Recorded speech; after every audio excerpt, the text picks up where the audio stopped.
Hey nerds, and welcome to Flash, Theories and Conspiracies. I'm Brian from Good Nerd, Bad Nerd. So this week we got a new villain from the comics, and we got explanation from Barry Savitar as to how he actually came about. And we're going to get into that in just a minute. But first, the highlights from the episode. First, Barry calling himself Bart Allen. Bart is obviously short for Bartholomew. Barry sounds better. But Bart is actually a reference to his great-grandson, Bart Allen, who was a speedster and went by the name of Impulse. If you want to see kind of him in action, things like that, he obviously he's from the comics, but Young Justice Season 2, he played a big role in that. So you can get an idea of who he is if you wanted to check out Young Justice, which would be a good idea before Season 3 comes out. The next thing that I thought was a highlight was during Barry's testimony on the stand where Julian's there typing the answers up for him and he gives the emoji. A kind of a childish little thing, but the fact that Barry actually read smiley face, it was a nice moment of levity in that kind of stressful situation that they were putting Barry through. And then the last thing was actually Barry's comment to Iris when they are back at their apartment, and he asks the question that everyone has been asking, and of course he doesn't get an answer, but how can we afford this? Probably one of the biggest apartments in the city, and he has no idea how he can afford it, and neither do we, Barry. Presumably you have Star Labs money from whatever was left to you by Eobard Thawne, Wells, but yeah, there's no way you should be able to afford that. So those were the highlights this episode for me. But now let's get into the two big things. First, the villain of the week, the villain that Barry is testifying against, and that is Heatmonger. Now we're given the name of Lucius Coolidge for Heatmonger, but that's not actually the character from the comics. The character Heatmonger in the comics, we don't have a real name for this individual. In the comics, Heatmonger's female.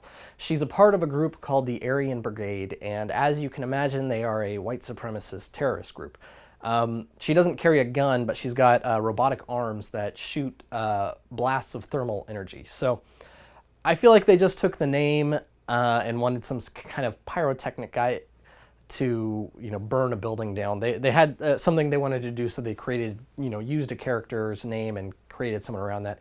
It was kind of an odd choice considering we had the other guy, not Firefly.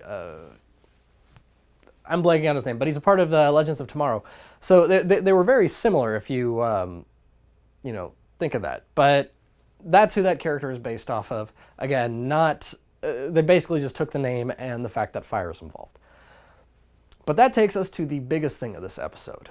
Savitar's explanation for who he is. Savitar tells Barry that he is a surviving time remnant from when future Barry was battling Savitar. Savitar knew he was a time remnant from that fight, so he let that one time remnant live. Does this explanation, does this work for people? This also gives us the explanation of what that 2056 warning. This is future Barry Allen warning Rip Hunter, who's traveling through time, that if he encounters a Barry Allen from the future, it is not him. It's a Barry Allen that can't be trusted because it's his time remnant Barry Allen. It would have been really nice if Barry had put more information into that message, but maybe that's a whole, not wanting to mess up the time stream thing. But if you're sending it to a time traveler, I'm pretty sure it's okay.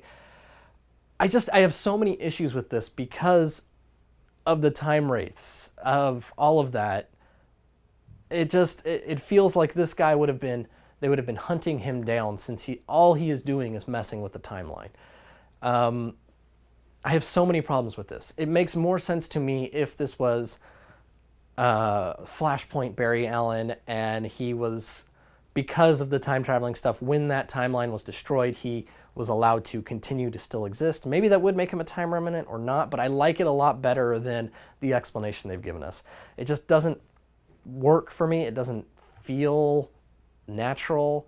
It feels really, really forced. But again, wasn't happy with the reveal last week anyways. So what did you guys think? Did this work for you? It really didn't for me. The last thing, and this is more a question going forward, what is going to be the fate of Caitlyn / Killer Frost? If you've been reading the comics at all since Rebirth, Killer Frost has kind of joined up with a Justice League team at Batman's request and prodding. And so she's kind of this kind of like quasi-hero. Are we going to see Caitlyn actually be cured, or are we going to see the Caitlyn persona take over and still maintain those powers, but be less evil? What do you guys think? I'm curious about all this. Let me know what you thought about the explanation of Savitar, and let me know what you guys think about Caitlyn and what her fate is. Until next week, guys, this has been Brian from Good Nerd, Bad Nerd, and this has been Flash, Theories, and Conspiracies.